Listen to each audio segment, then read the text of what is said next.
I'll get that just in case. Just in case. Yeah, that's good. That's good. Yeah. I'm not used to use this. I don't know. Yeah, no, neither do I. Not good with computer at all. Sorry, with a Zoom, I only ever really just join in and say two words and then run away. So. Yeah. Oops. Okay. Where were we? Oh, that app to learn. Yeah, I actually never heard of that here in China. I don't know, or maybe I wasn't informed. Yeah, it was an article that I read. I can't remember which newspaper it was, but yes, it was around the time we were putting things together. I mean, obviously, it was, or was it? I really can't remember whether it was already before the first lockdown, when it was Oh, already emerging, because of course things have been really messed up after that. I think it could have been already before, but I don't take my word for it. But what was, yes, it was like a full surveillance that you openly allow yourself every camera, and I mean, you know, it's done anyway, but that you get credits for it. That was the big thing. That this included your private life completely. Every moment when you sleep, when you go to the toilet, everything. oh And God. then you get some preferential treatment in places like when you need to rent a flat, or when you go to cinema, even that you get so it was quite an incredible thing, especially as we were dealing with 1984, which You mean in China or in where? that was in China. Yes. Oh. Uh, so obviously not available in every city, but so, I I can try to dig out the article. Sure, It would be please very do. interesting because I'm it's another I'm level. so curious about that. Yeah. I'll, But I'll try to look the article up, because for sure we were sharing this article between people, so I should be able to go back in WhatsApp somewhere and find it. That was, yeah, it was pretty scary. I mean, it's not just that you're going out, uh, on the street and the cameras are following you all the time. It's not just that, but including every bit of your private life. Which, I mean, this camera right now that we're looking into as well. Who knows yeah, what's? of course, of course. But But also, lecture that you say that please do it, and that was a kind of a scary bit. I feel like, for instance, my parents, they never realize they are under surveillance, and when they come here, they think in this country people have way too much freedom. Hmm. Yeah. Yeah, they don't feel like it that way. No, it's I have heard that before. Mm, Of a was a Chinese friend of mine mm, who also says that, I mean, he himself doesn't agree with it, but he said that people in China also say that how do you say anything against your the ruling party, because they provide you with work, not yeah. understand the ruling party is there, that you people voted them there for this moment, and then that you have the freedom to think differently. And it's like your choice might be something else. And just because most people wanted this for their next 4 years, let's say, doesn't mean that the same people want exactly the same thing later. And but of course, when you only had the system for how long now? Is it like 70 years now? Yeah, from 1949 Yeah, to yes, now. it's over 70 years. Mm. Think about how many different generations have been born during that time. Just 3, 4, I would say. And so it's totally enough time to make you kind of forget that anything else might even exist. And so you just get on with your life, and it's always been like this. Mm-hmm. It's such a long time. And I mean, that was a kind of something that nearly put me off reading Mm-hmm. the rest of the Three Body Problem or trilogy, because it started talking about the Cultural Revolution, and it was actually my dad who recommended that, and he had read it. Mm-hmm. He saw a very different aspect of it. Mm-hmm. And when I started reading it, while I was in a car, I was listening to it, and when the Cultural Revolution came in, and it was described, and I felt so kind of sick just listening or reading. I don't know what you would call reading about it. I felt tired. I didn't want to hear about anything like this anymore. But then I was really glad that I thought, no, your dad recommended this. Go through it, just take it, and of course, very soon it was just a little element in the beginning. But yeah, it's I suppose that's what ties me to the 1984. That on one hand, it's what I was born into, that kind of complete surveillance the world, and I feel almost home in it. I mean, a home doesn't need to be beautiful for you to feel kind of, Yeah. And same time, I'm so tired of it as well that I kind of so when I hear more and more of this going on everywhere. So I mean, we only think that we don't live in a surveillance world. I mean, let's say in some other countries, including China, it is at least very official. Everybody knows. But here, people still are under the impression that we are free. I mean, we are free to talk here right now, thinking most likely nothing's going to happen to us. There's not going to be a knock on the door. But same time, I think we are being let to speak like this only because we are no threat. It's just us talking a little bit. We are not starting a revolution. And in different systems, of course, even that is not allowed because you are not allowed. They want to control your thoughts. And that's again what goes back to 1994, where they really wanted to control your thoughts. It's difficult when even if like we use our phones every day and the apps we browse, I feel like the past few years, those TikTok and those like short video platforms, they completely changed my way of thinking and my patience and everything, because everything's in like small pieces of messages and I can't read long texts. Yeah.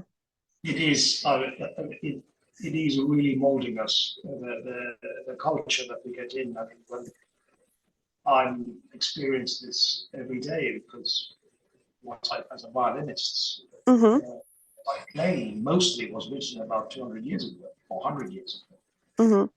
And when people just had so much more time for everything. And so you sit down with a Program Symphony that lasts an hour and a half, and you just sit and you just take it in. But the modern person who is, and I'm including myself in it as well, and my colleagues, who are all actually in that, maybe not totally submerged into it, but they are all in the TikTok world, basically. Having a quick burst of something, so you got your sugar fix, basically, and then another one, and another one, and another one. They also, a lot of people hate Bruckner for that, I think for that reason, because it just takes too long in their mind to get it. And yeah, so in that way, the mobile phone really does control your life, what you see. Also, you don't know who decides what you see, because also what appears on. That's scary. Where it's not necessarily what you want to see, but it is. Exactly. Yeah. Let's blame the machine. The algorithms are pushing things towards you that the machine thinks, or the person who wrote the code for the machine thinks. Yeah, yeah, that's the word I was about to say. Yeah. Yeah, and through this, of course, you can, on one hand, it could be, let's say, from the capitalism side, goods, produce is being pushed to you what you could buy, or make you think that you want. From the other side, the governments could push the right kind of thinking towards you as well, and you just take it in, because if you trust it, your brain will change and take it. The completely other aspect of it is what Snowden also was talking about, how the phones are listening to you all the time. Whether you like it or not, it doesn't matter how much you try to disable things, they've always been listening to you. All the mobile phones always, Of course, since the 90s, were listening to you all the time. Because they can be switched on, can be switched off, and the data, it's tremendous. I mean, the lecture that you saw in the beginning of the film is very short. The actual lecture is about 20 minutes long that we gave to the audience in live performances. It does talk about that there as well, how the data has been collected, or being collected since the early 90s, the mobile phone, and stored. And that's from the, we like to blame the Russians and the Chinese and North Koreans and everything. That data is stored by the Americans. Okay, a lot of it hasn't been really used against anybody or against you anyway, or me. Yeah, and they could use it, they could get into it. And he also says that, okay, you don't have a phone on you, and you walk around. But the person who's walking past you will have a phone on. And that moment, if you talk to somebody, you really want to hide something, that moment, they will recognize your voice, because they're after you, if they are after you. You and me, nobody cares. Yeah. You care. Somebody walks past you, and another one, and then they get a continuous recording of what you're saying, because their phones are on. And if they really want to get you, they will. But they're not interested in us, so of course they don't get to us. And I mean, I noticed this with that thing, is that how adverts. I mean, I play a silly game that I need to watch adverts on to get some credit to it. How the adverts change according to what has been discussed in the room over the last hour. From silly things like weight loss to maths, to cars, and to even if I noticed there's one person at work who uses online dating sites. Whenever I'm close to it, have been close to it, and we may have not even been talking about anything about dating or anything like this, I start getting adverts for Bumble and other things on my phone in that game afterwards, because our phones have been close. And it's one of these things that, yes, it's scary, but at the same time, there's nothing we can do about it. So might just as well relax and let it happen. Yeah, that's like how people find their partners cheating, for instance, from the apps. It's like there's someone you might know. Yeah. It's someone you might know, exactly. So it's, and that's kind of, where was I going? I was going somewhere with it. I suppose it's that, it's again the why for me, why I started, why I wanted to write. And the big thing was that at the time, obviously we all, at some point young and innocent, and then we're a bit older and slightly less innocent, but we still, we develop to the day we die. But when I was writing, when I started thinking about it, I felt like the world needs another warning about, because I saw that people were actively working towards this kind of system Mm-hmm. in England, in Europe, in the States as well. And there have been so many warnings about this in the history of don't do it, don't do it. And I saw that people were actively looking for it. But of course, by the time the film came out, by the time we were doing the live performances, Mm-hmm. it was like, wasn't a warning anymore. It's just look out of the window, you live in it. And of course, partially the COVID lockdowns also helped Mm-hmm. people to realize that this is what it is. This was never about COVID. This was never about lockdowns. Mm.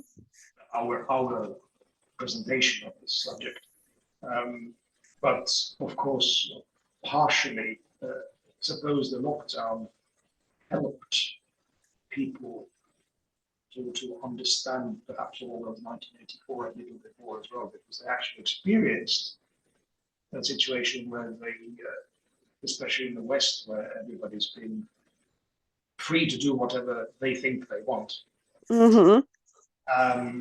suddenly couldn't.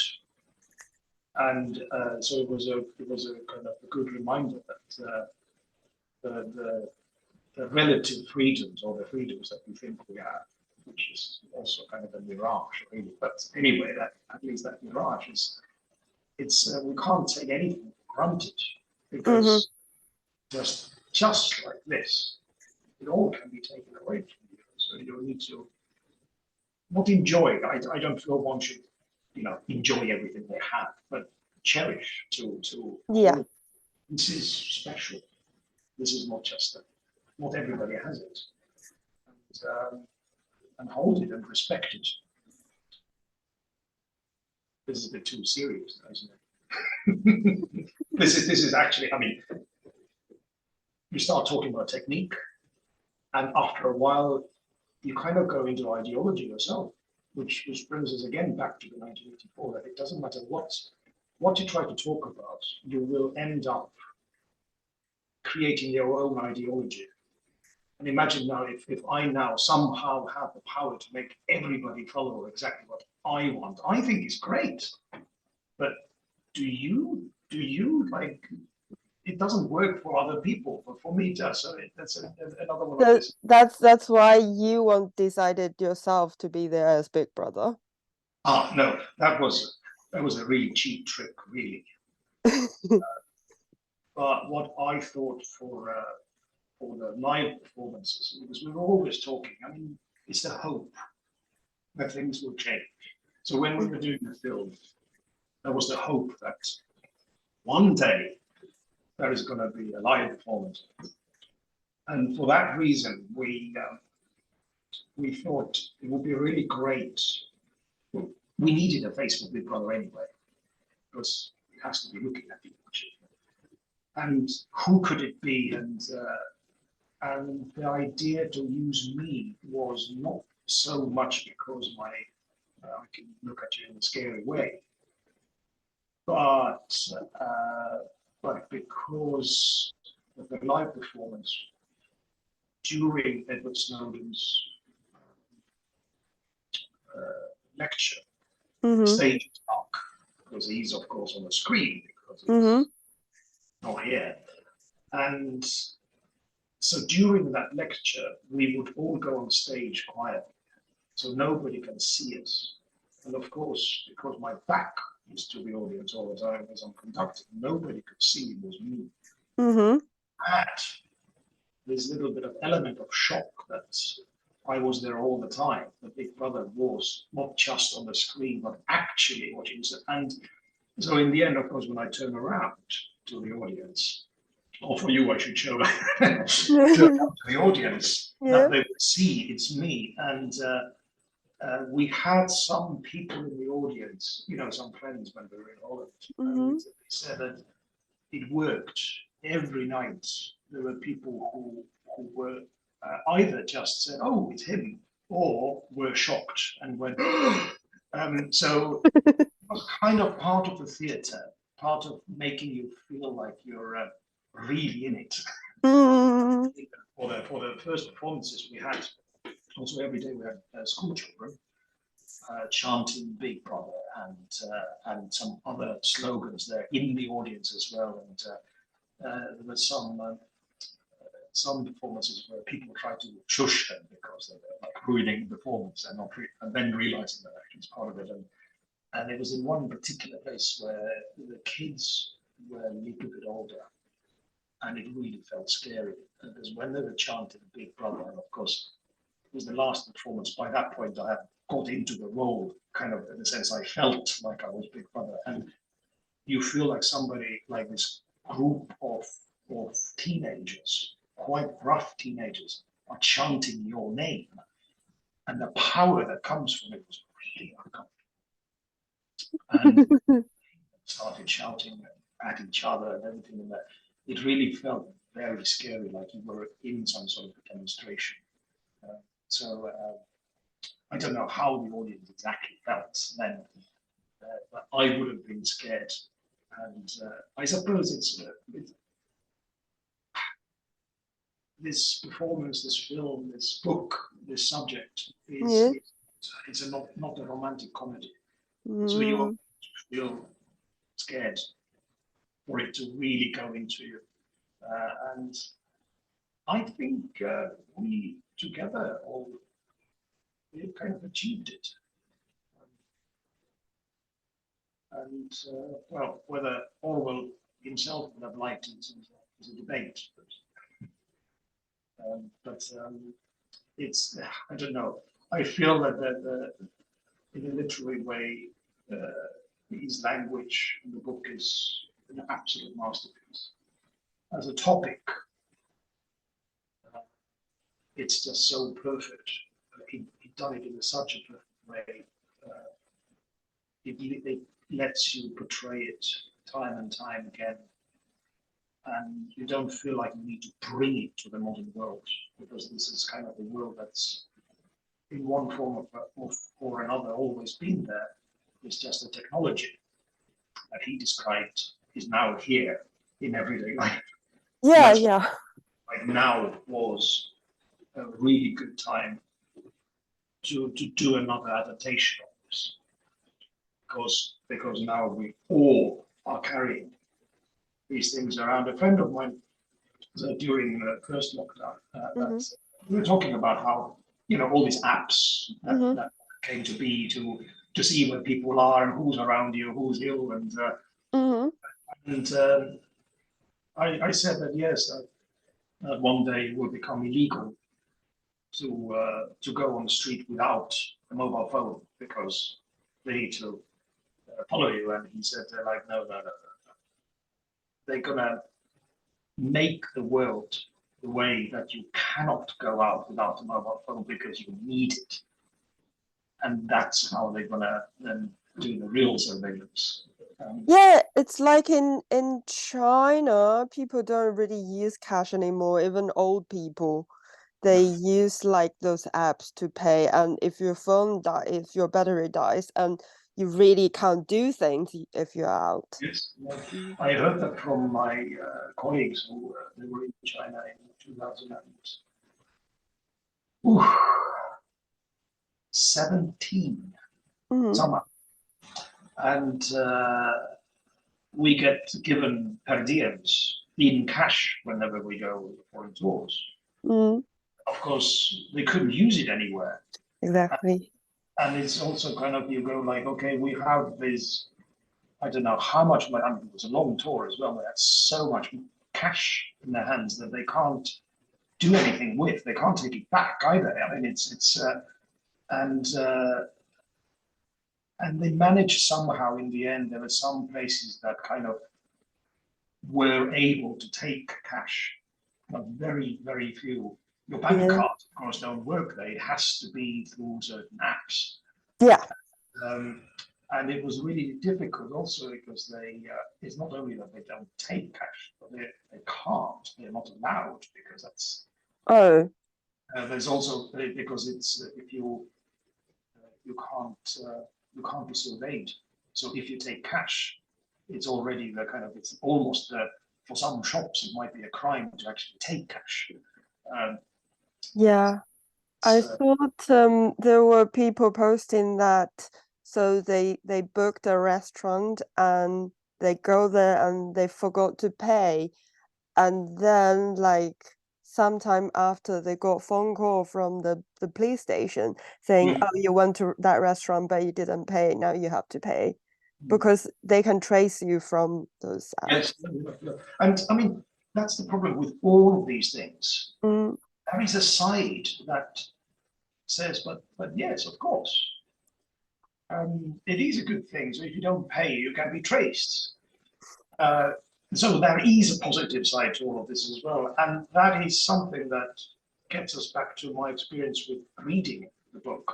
mm-hmm. First time I read it, I was just shocked. I was like, second time I read it, I got to the end, I thought, well, why not?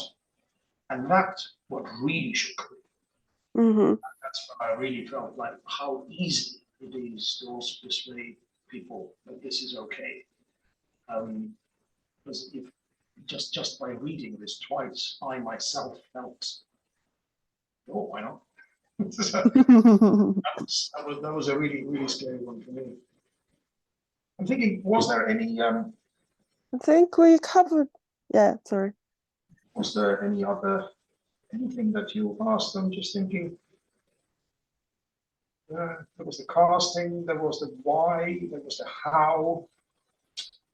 Sadly, of course, there is no where at the moment for people to actually watch it. And I'm gonna. What do you think? What is the time scale on the article coming out? Oh, I have no clue, to be honest. Yeah, because of course I'll try to push the ensemble to Mm. get it on somewhere. They are so I can't do it. They can, but Wow. so slow and they're all kind of and I know. it would be nice by the time the article comes out to be able to have a hearing and watch it. Oh, that would be awesome. Thank you. I mean, the other thing is also that I was wondering because I understand that you're going to do two different articles, one for and one for, Mhm. and whether it could be released in English as well because you have to. Yeah, I'll try. Why Thought, not?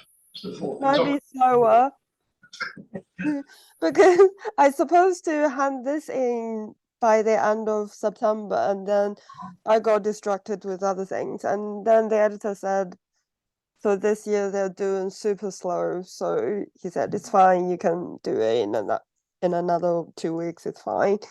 Because last year I translated two articles from Chinese to English, and then they said the editor, no, the chief editor, he was a train driver or something in Britain. Yeah, and then someone like broke his leg and took months for them to settle everything. And so they finally finished the journal at the end of, yeah, like the last day of last year. So it took like 3 months for them to finally release everything.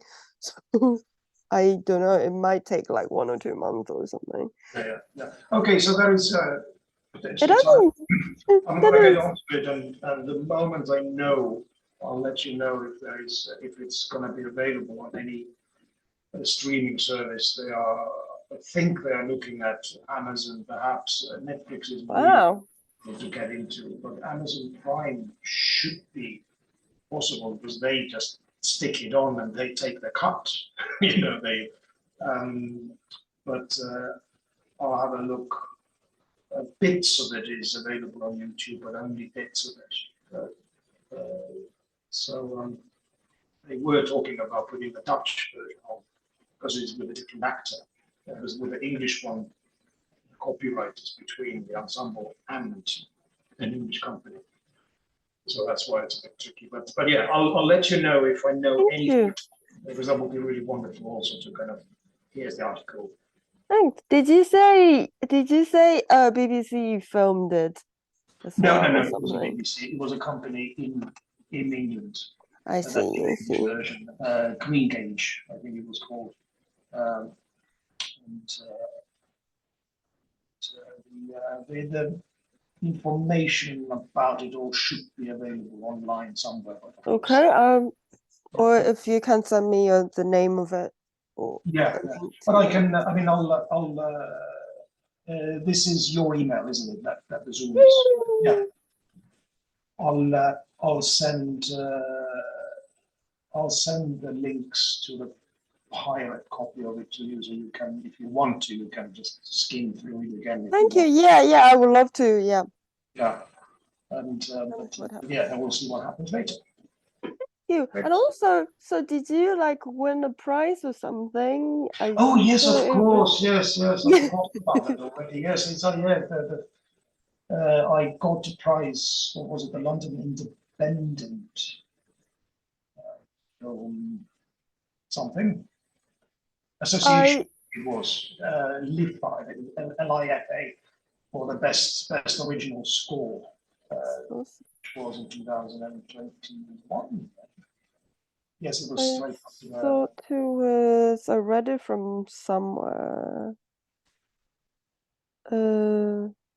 let me have a look as well. It's terrible. I forgot this. That's one proud moment. Yeah.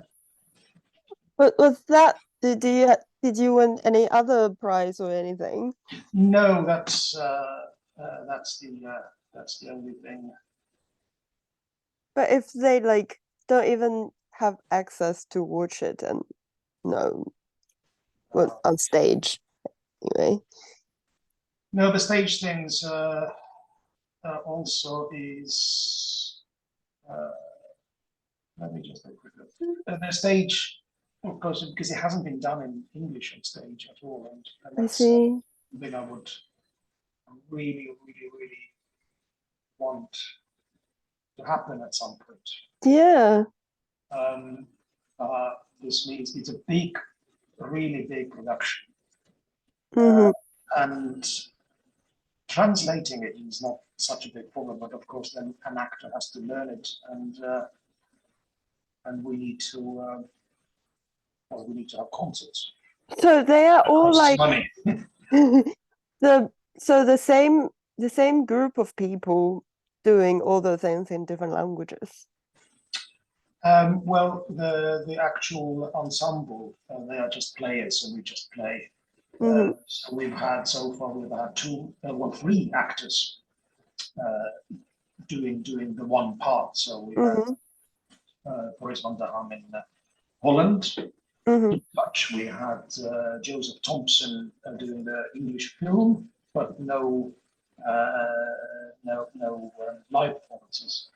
And we had Marco Guaglia in Rome doing the Italian live performance. And so, and with a live performance, of course, we don't portray the actual actor on. So there's a lot of film with just the musicians, and of course it's a scary thing because you do need these musicians to be there purely because the film, and of course because the cello part is fiendishly hard. Who's going to learn it if Willem is either not available or not able to play at the time? So it's a lot of risks involved, of course, performing this. But I suppose it also was a great way of kind of showing this new world, the technology world as well. That even during lockdown, and nobody was able to see each other, you could still put together a film. But also to put different actors in the same film without really changing anything. Now, okay, the background is different, of course, because Joseph Thompson was in England and Wow. So the background for the English film and the Dutch film, you could watch them both actually. I sent the links to both of them. Are very different. But they try to be very similar in their. Of course, they are different actors, but they try to do very similar things in their portraying of this. Yeah, it's kind of a really interesting thing came out of it. Is almost like a new genre that kind of is everything but doesn't fit into anything. Mm. I think that's a good finish for this thing, actually. Thank you. It's awesome. Right. Great. So I'll let you know if I know anything, and of course any Oh questions. yeah, I'll text you Get or in email text you. me, send an email, and at some point we can probably sit down again if you want to, just face to face if there is any questions, anything to go over, or you feel like I talked about this and this, but they don't, match anything. So. I think I'll try. Yeah, I'll try. I'll let you know. Great. Thank Well, you, Mikhail. Likewise. and I hope to see you soon. I don't know when I'm going to be in London again. But, We'll yeah. see. Yeah, great. Thank you. Take care. Bye Thank you. bye. Bye. Mm.